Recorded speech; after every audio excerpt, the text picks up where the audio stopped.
கோவை மாவட்டம் மேட்டுப்பாளையம் அருகே அன்னூர் பகுதியில் உள்ள லக்கோபாளையம் கிராமத்தில் அமைந்துள்ள பழமையான மதுரகாளியம்மன் கோவிலில் நடிகர் சூர்யா இன்று சாமி தரிசனம் செய்தார். அவரது வருகையால் கோவில் வளாகத்தில் பக்தர்கள் மத்தியில் உற்சாகமான சூழல் நிலவியது.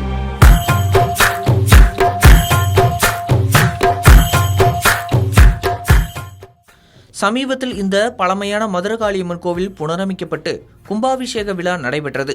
பல ஆண்டுகள் பழமையான இந்த ஆலயம் நடிகர் சூர்யா குடும்பத்தின் குலதெய்வ கோவிலாக கருதப்படுகிறது. இதனால் இந்த நிகழ்வு அப்பகுதியில் பெரும் கவனத்தை ஈர்த்தது. கும்பாபிஷேக நிகழ்ச்சியின் போது நடிகர் சிவகுமார் மற்றும் அவரது மகன் கார்த்தி கலந்து கொண்டு சாமி தரிசனம் செய்திருந்தனர். இந்த நிலையில் இன்று நடிகர் சூர்யா நேரில் கோவிலுக்கு வந்து வழிபாடு மேற்கொண்டது பக்தர்களிடையே கூடுதல் மகிழ்ச்சியை ஏற்படுத்தியது.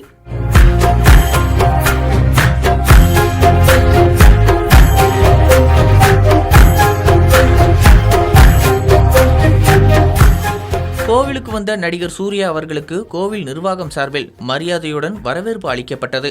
பின்னர் கோவிலில் நடைபெற்ற அபிஷேக பூஜையில் அவர் கலந்து கொண்டார்.